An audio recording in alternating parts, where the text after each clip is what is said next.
Hello students, study वाला dose में आपका फिर से स्वागत है। हम पढ़ रहे हैं क्लास 10 का 5th चैप्टर का फर्स्ट एक्सरसाइज का क्वेश्चन नंबर 3। हमने फर्स्ट क्वेश्चन कर लिया है, सेकंड क्वेश्चन हमारा डन है। थर्ड क्वेश्चन में हमने क्या फाइंड आउट करना है, देखिए फर्स्ट टर्म्स निकालनी है आपको, एक आपको बताना है इसमें कॉमन डिफरेंस। समझ आ गया। थर्ड क्वेश्चन में आपको क्या बताना है, एक तो आपको बतानी है फर्स्ट टर्म और एक बताना है आपको कॉमन डिफरेंस। कॉमन डिफरेंस क्या होता है डी, और फर्स्ट टर्म क्या होती है A1 या फिर A। क्लियर है। चलिए हम टर्म्स लिखते हैं। पहले हमारे पास जो टर्म गिवन है वो क्या गिवन है, 3 1 एंड -1 एंड -3। इसका हमें क्या बताना है, एक तो हमें A फाइंड आउट करना है और एक हमें D फाइंड आउट करना है। समझ आ गया। थर्ड क्वेश्चन में आपको यही फाइंड आउट करना है। फर्स्ट पार्ट में सबसे पहले जो फर्स्ट नंबर पे लिखी होती है यही हमारी क्या होती है, फर्स्ट टर्म। तो हमारा फर्स्ट आंसर तो मिल गया। हमें फर्स्ट टर्म क्या मिल गई, हमें 3 मिल गई है। D निकालने के लिए मैंने आपको एक फॉर्मूला बता ही रखा है, A2 A1 कर दीजिए, क्योंकि उसने ऑलरेडी फर्स्ट इस क्वेश्चन में क्या बोला हुआ है कि जो ये जितनी भी टर्म्स हमें गिवन है ये ऑलरेडी AP में है। हमें चेक नहीं करना, चेक करने के लिए हम फॉर्मूले को कंप्लीट लगाते हैं। 3 - A2 यहाँ पे हमें सिर्फ फाइंड आउट करना है, तो हम एक ही फॉर्मूला लगाएंगे, A2 - A1। तो A2 हमारे पास क्या गिवन है 1 और A1 हमारे पास गिवन क्या है 3। तो 1 - 3 आंसर क्या आ गया -2। तो हमारे पास जो A की वैल्यू आई है वो आई है 3 और जो हमारे पास D की वैल्यू आई है वो कितनी आई है बच्चों, -2। क्लियर है। फर्स्ट पार्ट हो गया। करते हैं हम सेकंड पार्ट।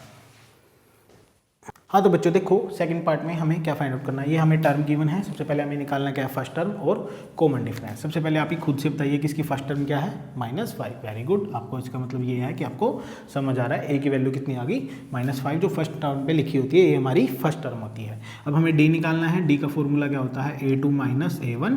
तो A2 की वैल्यू कितनी गिवन है, -1। अगेन फॉर्मूले वाला माइनस, और A1 में ये खुद भी माइनस का, तो ये -5। समझ आ गया।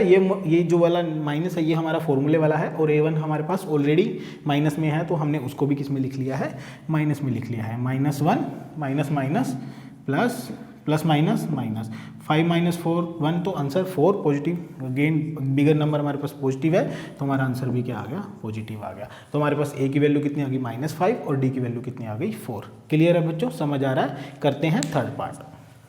हम थर्ड पार्ट में हमारे पास टर्म क्या गिवन है, 1/3, 5/3, 9/3 और 13/3।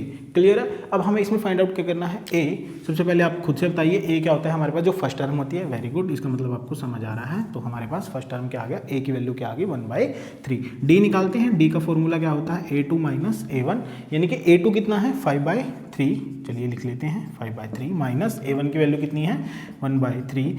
अब इसको अगेन एलसीएम लेंगे तो सेम नंबर है, तो कितना आ गया 3, 5 - 1, तो आंसर इज 4/3।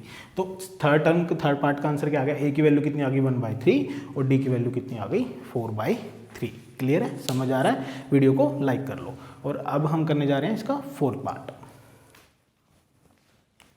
तो बच्चों देखिए, फोर्थ पार्ट में हमारे पास गिवन क्या है। फोर्थ पार्ट में हमारे पास A 1.7, 2.8 और 3.9। सबसे पहले हमें फर्स्ट टर्म निकालनी है। तो फर्स्ट टर्म में हमारे पास क्या होती है, फर्स्ट पार्ट में 0.6। तो A की हमारे पास वैल्यू मिल गई। हम इसको A भी लिख सकते हैं, A1 भी लिख सकते हैं। फर्स्ट टर्म को हम A और A1 दोनों मानते हैं।